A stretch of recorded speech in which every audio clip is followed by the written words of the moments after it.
guys! Good morning! For today's video, isasama ko na naman kayo sa galaan. Araw na naman kasi ng aking kalayaan ngayong buwan, kaya naisipan namin ng aking mga kaibigan na pumunta sa isang lugar na hindi naman masyadong kalayuan pero may kakaiba siya sa palagi namin ginagalaan. Kasi dito sa lugar na to ay kung mahina-hina lang ang iyong kalooban ay talagang ikaw ay kakabahan. At syempre, pagdating namin dito, hindi na kami nagpatumpik-tumpik pa. Dumiretso na kaagad kami sa ticketing area nila para bumili ng ticket at ilagay ang aming mga bag sa kanilang mga secured locker. Tapos, kumuha na rin kami ng helmet. So guys, nandito kami sa pinaka-highest level na. O diba, real quick, nandito na kami sa Himpapawid. Piso na nga ang pamasahe palangit. Pero syempre, dahil hindi tayo pupunta doon agad-agad, dito na lang muna tayo sa rides. Ito guys, bigyan ko kayo ng tips kung kayo ay kinakabahan sa mga matataas na rides ha. Kunyari, chill-chill lang kayo. Gayahin niyo ako. Chill-chill lang talaga to. Hindi nila alam na pinapawisan na ako ng malamig dyan. Ang iniisip ko kasi mga guys, what if mangyari din sa akin ang nangyari kay Yoon Seri sa K-dramang Crash Landing on You? Saan kaya ako pupulutin ng pamilya ko? Funny here. It's really fun. So ayun guys, nakita niyo na kung gaano kaganda ang view mula dito sa taas, di ba? Syempre natural, magnegosyo ba sila dito kung hindi maganda? Diyos mio, Marimar. And syempre, dahil ginastusan namin at medyo nabuwis-buhay kami ng very light para makadating dito sa tuktok, ay hindi talaga papahuli yung mga picture taking na yan. For memories ba, diba? And natural din po sa mga kaibigan natin na mga medyo pihikan pagdating sa mga captured moments. Kaya medyo natagalan kami diri nga side, kaya ilang beses namin inulit. At ayun na nga guys, mag-rides kami ulit. At para sa 1.6 kilometers na rides pababa, ito yung mga sasakyan nyo. Kasi wala na talaga kayong choice. Ito lang talaga ang masakyan nyo pababa. So guys, let's go, let's go! Woo!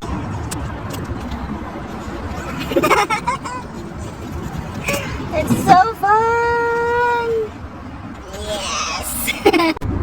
Traffic guys, traffic na good. Woo! Ito talaga ang pinaka-the best ever na day off sa buong buhay ko dito sa mga the best talaga siya dito. Sige tayo, biyain niyo po. Biyain niyo po tayo, biyain niyo po, biyain niyo po tayo, biyain niyo po.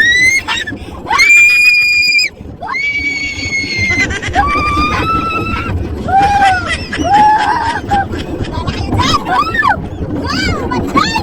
Bala kayo dyan! It's so funny! It's so fun!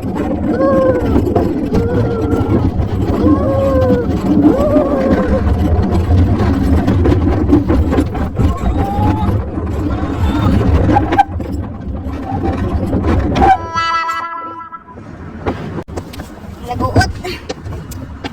Naguot siya guys, naguot siya.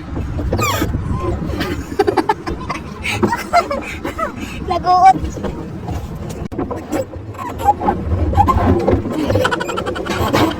Oops.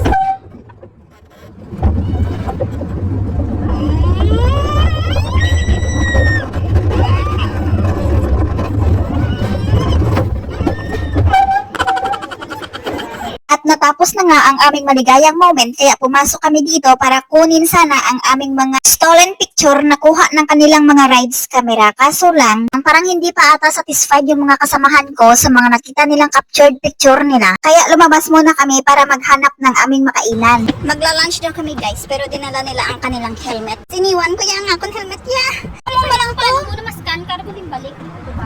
Scan ayo, ugali na ang helmet ko. Nagreklamo sila ba't ko daw iniwan yung helmet ko. Ito kasi yung ini-scan para makita mo yung mga captured moments mo doon sa mga ride. Baka kasi may mas maganda pa daw kuha yung helmet ko. Paano wala Kaya buong puso na lang namin tinanggap. Ang kaisa-isahang mukhang tao naman ang kuha namin dito. Ilang beses talaga namin binalikan. Baka kasi may mas mahalongkat pa kami na mas maganda pa dito. Pero ganyan talaga ang realidad sa buhay. Kailangan mo lang lakasan ng loob mong tanggapin ang lahat-lahat ng mga pangyayari. At ayun na nga guys. Natapos na naman ang aming dalawang rides. So, this is the best day off ever in my life. So, ayun. Diyan kami sumakay guys. Diyan kami sumakay. It's fun. It's so fun. Gusto ko sanang sumakay dyan, no? Kaso ayaw ng mga kasamahan ko. Nalulula na sila. Ayaw nilang mag-explore ng kanilang mga fear.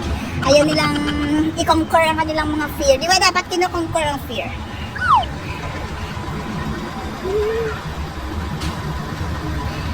Bago kami umuwi, pumasok muna kami dito sa kanilang refreshing booth para maghanap ng makakain. Kaso lang, wala talaga kaming makain. Puro lang talaga mga drinks. Kaya sila lang ang nag-order. Kasi hindi ko talaga alam kung pagkain ba talaga ang gusto ko o drinks o wala lang talaga akong pera na parang ayaw kong umorder. Kaya dito na lang muna ako sa labas nagpahinga para hintayin sila. At ayun na nga, nakabili na sila. Tapos habang nagbubuk kami ng grab car pabalik sa KL, nagpicture-picture muna kami dito. So guys, uwi na kami. And that's all. It's so fun. Thanks, Gamuda. And that's all mga guys. Sana hindi kayo nabingi kakasigaw ko. Ayun, to make a story short, pagdating namin sa KL, nag-lunch nga kami. Kaso lang, hindi naman ako bumili ng aking lunch. Kasi, madami naman ang order nila. Kaya, share-share lang ba? Share-share. Yadi pa, diba? O, tingnan nyo. Sobrang dami niyan. Kaya 3 kami ang kumain yan. Impas na naman manding nyo.